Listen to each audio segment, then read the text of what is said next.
বাংলাদেশের অন্তর্বর্তী সরকারের প্রধান উপদেষ্টা ডক্টর মোহাম্মদ ইউনূসের সঙ্গে ভারতের প্রধানমন্ত্রী নরেন্দ্র মোদির বৈঠক অনুষ্ঠিত হতে যাচ্ছে আজ। ব্যাংককে চলমান বিমস্টেক সম্মেলনের সাইড লাইনে শুক্রবার দুদেশের সরকার প্রধানের মধ্যে এই বৈঠক অনুষ্ঠিত হবার কথা রয়েছে।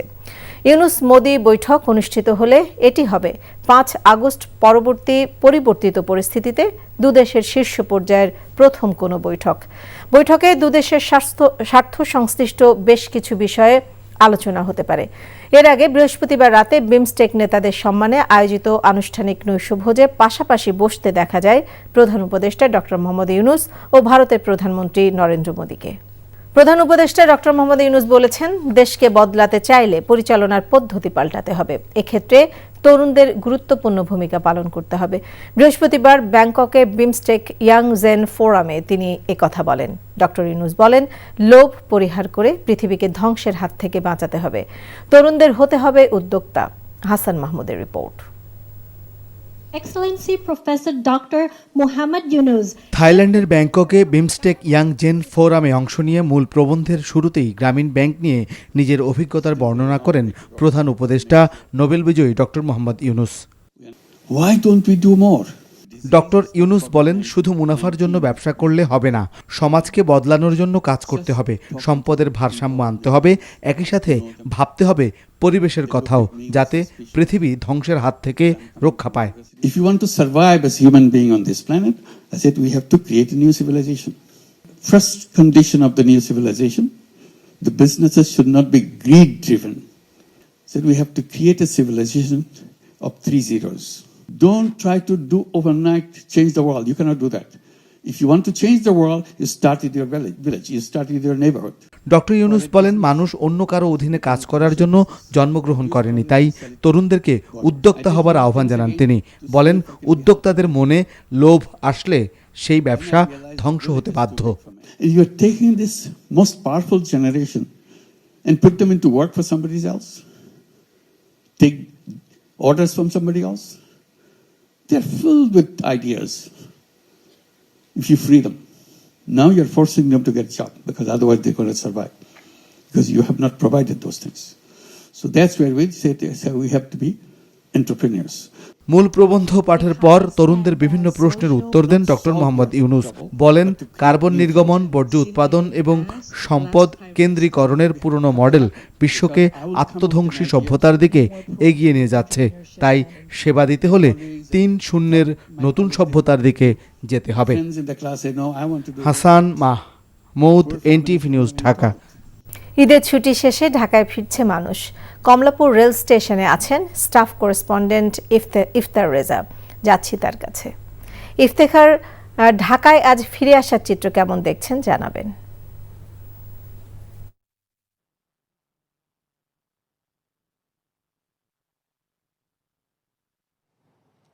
ধন্যবাদ। সকাল থেকে এখন পর্যন্ত দ্রুতযান ট্রেন, উপবন এক্সপ্রেস এবং এর সাথে উপকূল এক্সপ্রেস এবং মহানগর প্রভাতী তুর্না এক্সপ্রেস এসেছে ঢাকায়। এবং আমরা যেটি লক্ষ্য করেছি, সকাল থেকে ঈদের ছুটি শেষ হওয়ার 2-1 দিন আগে থেকেই রাজধানীতে কর্মজীবী মানুষরা ফিরতে শুরু করেছেন এবং তারা আসছেন এবং তারা আমাদেরকে জানাচ্ছিলেন যে হাতে সময় থাকতে ও অতিরিক্ত যাতে চাপ না হয় বা চাপ অনুভূত যাতে না হয় বা চাপে যাতে তারা না পড়েন, সেই কারণেই মূলত তারা আগেই ফিরছেন। এবং অনেকে আছেন যারা আজকের দিনেও যারা আগে ছুটি ম্যানেজ করতে পারেননি বা ব্যবস্থা করতে পারেননি ছুটির, তারা আজকেও যাচ্ছেন। তবে এই রাজধানী ছাড়ার যে যাত্রীর সংখ্যা, এটি অনেকটাই কম। তার চেয়ে বেশি যাত্রী রাজধানীতে ফিরছে, সেটি আমরা লক্ষ্য করছি। এবং আমি আপনাকে জানিয়ে রাখতে চাই যে এবার ফিরতি ট্রেন যাত্রাও অনেকটাই স্বস্তির বলেই জানিয়েছেন আমাদেরকে যাত্রীরা। এবং আরও একটি বিষয়, তারা যে টিকিটের যে ব্যবস্থাপনা, সেই ব্যবস্থাপনা নিয়ে গতবারের মতো এবারও কিছুটা অসন্তুষ্টি জানিয়েছেন। তারা জানাচ্ছিলেন যে অনলাইন সার্ভারের যে ব্যবস্থাপনা, সেই ব্যবস্থাপনার আরও একটু বেশি উন্নয়ন করার যে বিষয়টি, সেই বিষয়টির জন্য তারা অনুরোধ জানিয়েছেন। এবং আরও একটি বিষয় যেটি জানিয়ে রাখতে চাই যে যারা রয়েছেন যাত্রী যারা রয়েছেন তারা টিকিট ব্ল্যাকে বিক্রির যে বিষয়টি, সেই বিষয়টি তারা অভিযোগ করেছেন 2-1 জন। তো এই ছিল কমলাপুর রেলওয়ে স্টেশন থেকে ঈদের ফিরতি যাত্রার সর্বশেষ তথ্য।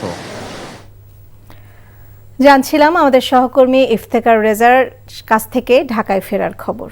জুলাই আন্দোলনের সময় সৌদি আরবে গ্রেফতার হওয়া 10 জন প্রবাসী দেশে ফিরেছেন। রাত 1:30টার দিকে সৌদি এয়ারলাইন্সের একটি ফ্লাইটে হযরত শাহজালাল আন্তর্জাতিক বিমানবন্দরে এসে অবতরণ করেন তারা। গত বছরের 5 আগস্ট ছাত্র জনতার আন্দোলনে তৎকালীন প্রধানমন্ত্রী শেখ হাসিনা ক্ষমতাচ্যুত হলে সেদিন সৌদি আরবে অবস্থানরত বাংলাদেশিরা আনন্দ ও প্রীতিভোজের আয়োজন করে। সেখান থেকে 12 জনকে আটক করে সৌদি কর্তৃপক্ষ। এরপর 8 মাস জেলে বন্দি জীবন শেষে 10 জন দেশে ফিরেছেন। পাসপোর্টের মেয়াদ শেষ হওয়া সহ প্রয়োজনীয় কাগজপত্রের জটিলতা থাকায় 2 জন পরবর্তীতে ফিরবে বলে জানিয়েছেন প্রবাসীরা। দেশে ফেরত প্রবাসীরা বলছেন সরকার সহ সকলের সহযোগিতায় অনিশ্চিত পরিস্থিতি থেকে মুক্ত হয়েছেন তারা। সৌদিতে অবস্থিত বাংলাদেশ দূতাবাসের কাছ থেকে যোগাযোগ ঘাটতি ছিল বলে অভিযোগ করে সরকারের কাছে আর্থিক সহযোগিতা চান তারা। তাদের কাছে আমরা কোনো সহযোগিতা পাই নাই। আমাদের মতো বহু প্রবাসী আটকা আছে। বাংলাদেশ সরকারের কাছে বিনীত অনুরোধ, আমরা এই 8টি মাসে অনেক ক্ষতিগ্রস্তের মধ্যে আছি। আমাদের বাংলাদেশ সরকার যদি আমাদেরকে সহযোগিতা করে আমরা আমাদের কর্মস্থলে ফিরে যেতে চাই। 2035 নারী ফুটবল বিশ্বকাপের আয়োজক হওয়ার পথে যুক্তরাজ্য। মর্যাদাপূর্ণ টুর্নামেন্টটি আয়োজনে প্রাথমিক বিডের সময়সীমা শেষ হওয়ার পর ফিফা সভাপতি জিয়ান্নি ইনফান্তিনো এক বিবৃতিতে নিশ্চিত করেছেন যুক্তরাজ্য একমাত্র বৈধ প্রার্থী হিসেবে আসরটি আয়োজন করতে যাচ্ছে। ইংল্যান্ড, স্কটল্যান্ড, ওয়েলস এবং উত্তর আয়ারল্যান্ড যৌথভাবে এই টুর্নামেন্ট আয়োজনের জন্য আগ্রহ প্রকাশ করেছিল। এছাড়া শেষ মুহূর্তে স্পেনের আগ্রহের কথা শোনা গেলেও তারা আবেদন জানায়নি। ফিফার রোটেশন নিয়ম অনুযায়ী টুর্নামেন্টটি ইউরোপ বা আফ্রিকাতে আয়োজন করতে হবে। স্পেনের ফুটবল ফেডারেশনের সভাপতি রাফায়েল লুজান পর্তুগাল এবং মরক্কোর সঙ্গে যৌথ বিডের কথা বলেছিলেন, যদিও আনুষ্ঠানিকভাবে তারা আবেদন করেনি বলেই জানা গেছে। সময়সীমা শেষ হয়ে যাওয়ার পর ইনফান্তিনো ঘোষণা করেছেন 2035 সালের জন্য যুক্তরাজ্যের বিডই একমাত্র বিড হিসেবে গ্রহণ করা হয়েছে, আর যুক্তরাষ্ট্র 2031 সালের সংস্করণ আয়োজন করবে। বেসরকারি ও স্বায়ত্তশাসিত প্রতিষ্ঠানগুলোর ঈদ উল ফিতরের ছুটির আজই শেষ দিন হওয়ায় কর্মের নগরী রাজধানী ঢাকায় ফিরতে শুরু করেছে কর্মজীবী মানুষ। তবে ঈদযাত্রার মতোই অনেকটা স্বাচ্ছন্দ্যে রাজধানীতে ফিরতি যাত্রায় স্বস্তি প্রকাশ করছেন স্বজনের টানে গ্রামের বাড়ি যাওয়া সাধারণ মানুষ। লঞ্চ টার্মিনাল, রেলওয়ে স্টেশন আর বাস টার্মিনালে নেই চিরচেনা যাত্রীদের হুড়োহুড়ি আর উদ্বেগ উৎকণ্ঠা। রাজধানীর সদরঘাট লঞ্চ টার্মিনালে ভোর 4টায় গিয়ে দেখা যায় সাইরেন বাজিয়ে রাজধানীমুখী মানুষদের নিয়ে টার্মিনালে ভিড়ছে দক্ষিণাঞ্চলের লঞ্চ। রেলপথেও নেই বাড়তি চাপ। সড়কপথে যাত্রীরা জানিয়েছেন তাদের ভ্রমণ অভিজ্ঞতা স্বস্তির। এখন বাকি না, আমাদের শনিবারে অফিস খোলা, আমরা একদিন আগে আসছি। আজকে সত্যিকারে খুবই কমফোর্ট ছিল। আমরা মানে সামান্য কিছু লেটে আসছি এবং সিটও পাইছি, ব্যবস্থাপনাও খুব ভালো, খুশি বর্তমানে আর কি। পূর্বের তুলনায় রেলের সেবা মোটামুটি এখন অনেকটা ভালো। নারী ওয়ানডে বিশ্বকাপ বাছাই পর্বের ম্যাচ মাঠে থেকে পরিচালনা করবেন বাংলাদেশি 2 আম্পায়ার। তারা হলেন মাসুদুর রহমান মুকুল এবং সাথীরা জাকির জেসি। আজ 10 জন আম্পায়ারের তালিকা প্রকাশ করেছে আইসিসি। সঙ্গে 3 জন ম্যাচ রেফারির নামও জানিয়েছে ক্রিকেটের সর্বোচ্চ নিয়ন্ত্রক সংস্থা। জেসি অবশ্য এর আগে নারীদের এশিয়া কাপ ও অনূর্ধ্ব 19 নারী টি20 বিশ্বকাপের ম্যাচ পরিচালনা করেছেন। আইসিসির বিভিন্ন ইভেন্টে ম্যাচ পরিচালনার অভিজ্ঞতা রয়েছে মুকুলের। বিশ্বকাপের বাছাই পর্বে খেলতে বৃহস্পতিবার পাকিস্তানে পৌঁছেছে বাংলাদেশ দল। 6 দলকে নিয়ে বাছাই পর্বের টুর্নামেন্টটি আগামীকাল শুরু হবে আর শেষ হবে 19 এপ্রিল। টুর্নামেন্টের শীর্ষ 2 দল ভারতে হতে যাওয়া ওয়ানডে বিশ্বকাপে সুযোগ পাবে। বিমস্টেক সদস্যভুক্ত দেশগুলোকে পারস্পরিক স্বার্থ ও সবার কল্যাণে একযোগে কাজ করার আহ্বান জানিয়েছেন বাংলাদেশের অন্তর্বর্তীকালীন সরকারের প্রধান উপদেষ্টা অধ্যাপক মোহাম্মদ ইউনূস। আজ থাইল্যান্ডের রাজধানী ব্যাংককে বঙ্গোপসাগরীয় দেশগুলোর আঞ্চলিক সহযোগিতা জোট বিমস্টেকের 6ষ্ঠ শীর্ষ সম্মেলনে রাখা বক্তব্যে তিনি এই আহ্বান জানান। এই শীর্ষ সম্মেলনের মধ্য দিয়ে পরবর্তী 2 বছরের জন্য আঞ্চলিক এই সংগঠনের সভাপতি হিসেবে দায়িত্ব গ্রহণ করল বাংলাদেশ। বিমস্টেক অঞ্চল বিশ্ব জনসংখ্যার 1/5 আবাসস্থল এবং এই অঞ্চলে বহুবিধ চ্যালেঞ্জ রয়েছে বলে উল্লেখ করেন প্রধান উপদেষ্টা। এই চ্যালেঞ্জগুলোকে সম্ভাবনাময় রূপান্তর করা গেলে সব দেশের জন্য বিশাল সুযোগ সৃষ্টি হতে পারে বলেও মন্তব্য করেন তিনি। বিমস্টেক সচিবালয় হোস্টিং করার মাধ্যমে বাংলাদেশ এই সংস্থার বিশাল সম্ভাবনাকে অর্থবহ উপায়ে কাজে লাগাতে প্রস্তুত বলেও জানান ডক্টর ইউনূস। তিনি বলেন, বিমস্টেক অঙ্গীকার অনুযায়ী এই অঞ্চলের মধ্যে কানেক্টিভিটি বাড়াতে পারস্পরিক বাণিজ্য ও অর্থনৈতিক সহযোগিতা প্রসারে বাংলাদেশ প্রতিশ্রুতিবদ্ধ। এর আগে আজ সকালে প্রধান উপদেষ্টা অধ্যাপক মোহাম্মদ ইউনূস আজ সম্মেলনের ফাঁকে থাই বিশিষ্টজনদের সঙ্গে প্রাতরাশ বৈঠকে মিলিত হন। বাংলাদেশ বিদেশি বিনিয়োগ পরিস্থিতি নিয়ে এ সময় কথা বলেন প্রধান উপদেষ্টা। বেসরকারি প্রতিষ্ঠানগুলোর ঈদ উল ফিতরের ছুটির আজই শেষ দিন হওয়ায় রাজধানী ঢাকায় ফিরতে শুরু করেছে কর্মজীবী মানুষ। ঈদযাত্রার মতোই অনেকটা স্বাচ্ছন্দ্যে রাজধানীতে ফিরতি যাত্রায় স্বস্তি প্রকাশ করছেন গ্রামের বাড়ি যাওয়া সাধারণ মানুষ। লঞ্চ টার্মিনাল, রেলওয়ে স্টেশন আর বাস টার্মিনালে নেই চিরচেনা যাত্রীদের হুড়োহুড়ি আর উদ্বেগ উৎকণ্ঠা। তবে সার্ভার জটিলতার কারণে প্রায় 15 ঘন্টা বন্ধ থাকার পর অনলাইনে আবার ট্রেনের টিকিট বিক্রি শুরু হয়েছে। বিস্তারিত ইফতেখার রেজার রিপোর্টে। রাজধানী সদরঘাট লঞ্চ টার্মিনালে ভোর 4টায় সাইরেন বাজিয়ে রাজধানীমুখী মানুষদের নিয়ে টার্মিনালে ভিড়ছে যাত্রীবাহী লঞ্চ। ফিরতি যাত্রা অনেকটাই স্বস্তির, এমনটাই জানিয়েছেন লঞ্চ যাত্রীরা। তবে মালপত্র আনা নেওয়ার জন্য আলাদা ভাড়া দাবি করেছে লঞ্চ কর্তৃপক্ষ। এমন অভিযোগ যাত্রীদের।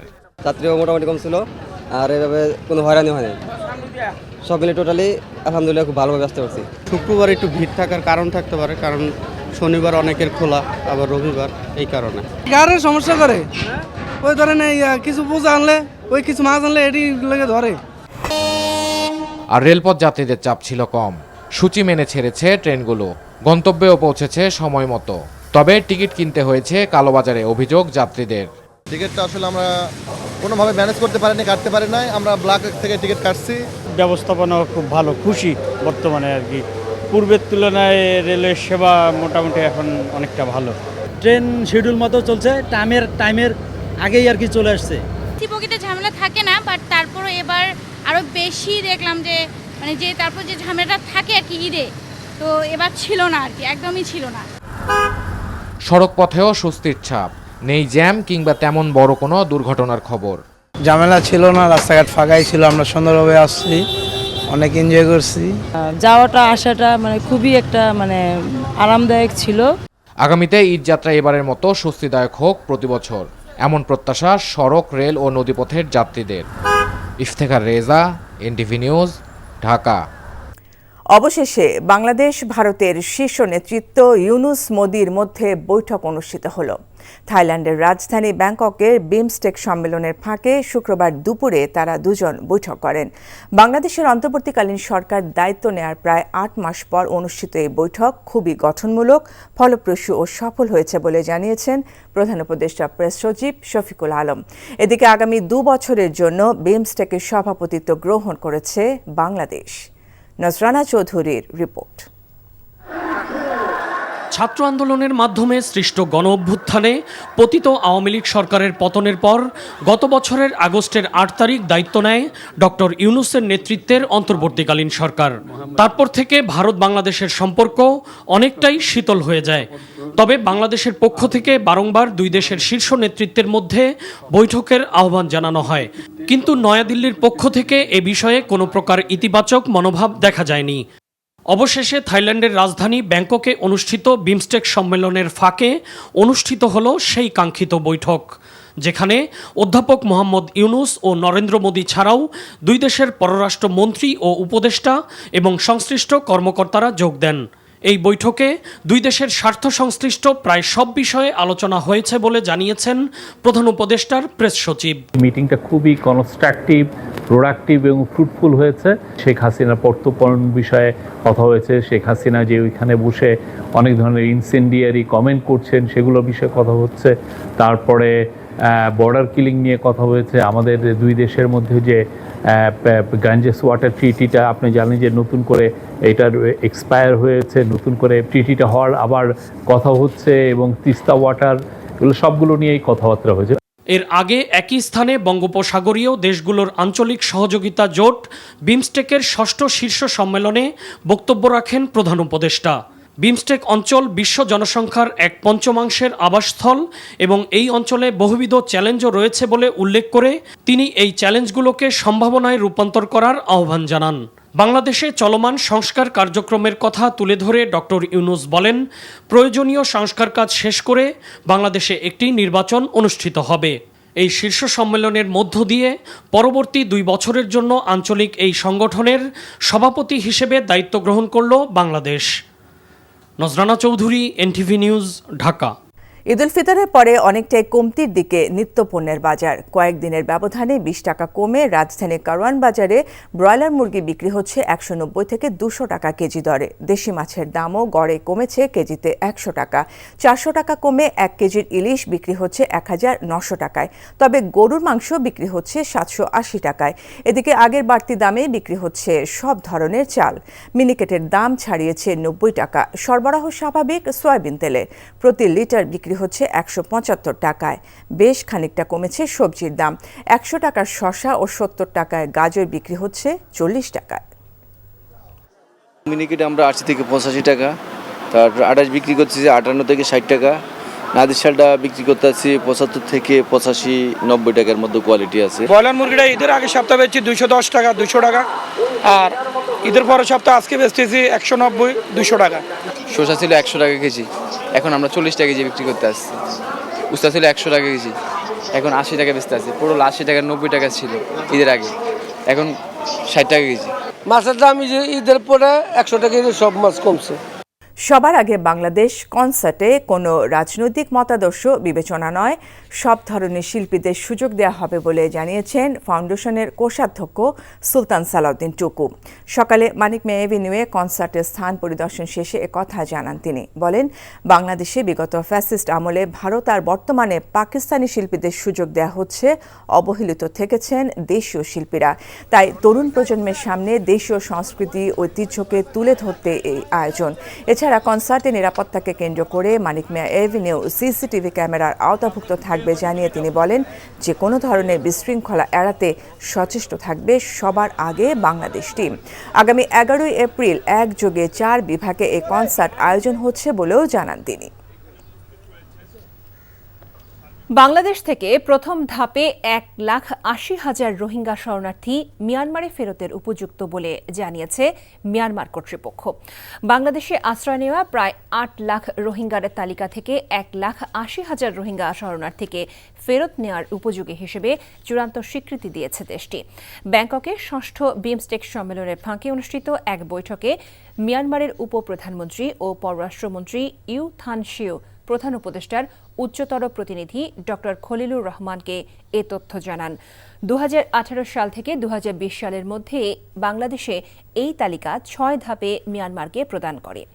এদের মধ্যে আরও 70,000 রোহিঙ্গার তালিকা এখনও যাচাই প্রক্রিয়া চলমান রয়েছে। মিয়ানমারের উপপ্রধানমন্ত্রী জানান, মূল তালিকায় থাকা বাকি প্রায় 5.5 লাখ রোহিঙ্গার যাচাই দ্রুততার সঙ্গে সম্পন্ন করার উদ্যোগ নেওয়া হবে। বিমস্টেকে প্রধান উপদেষ্টা ডক্টর মোহাম্মদ ইউনূস ও ভারতের প্রধানমন্ত্রী নরেন্দ্র মোদীর বৈঠকে শেখ হাসিনাকে ফেরত চাওয়া ইতিবাচক, একই সঙ্গে তার সহযোগীদের ফিরিয়ে আনার দাবিও জানিয়েছেন বিএনপি স্থায়ী কমিটির সদস্য মির্জা আব্বাস। বিকেলে শাহজাহানপুরে নিজ বাসভবনে সাংবাদিকদের তিনি একথা বলেন। যদি শুধুমাত্র শেখ হাসিনার প্রত্যাবর্তনের কথা হয়ে থাকে, তাহলে আমি সঙ্গে একটু যোগ করতে চাইবো, ওনার যারা সাঙ্গপাঙ্গ যারা আছে ওখানে, যারা এই দেশকে অস্থিতিশীল করার চেষ্টা করছে, তাদেরকেও যেন সঙ্গে ফেরত আনে এবং ফেরত দেয়।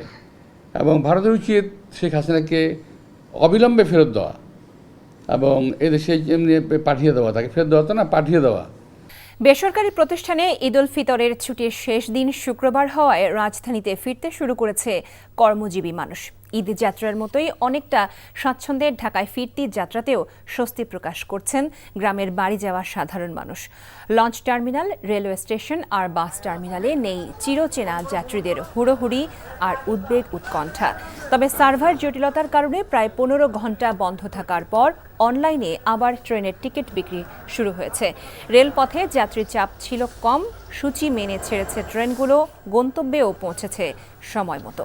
সড়ক পথেও স্বস্তির ছাপ নেই, জ্যাম কিংবা তেমন কোনো বড় দুর্ঘটনার খবর।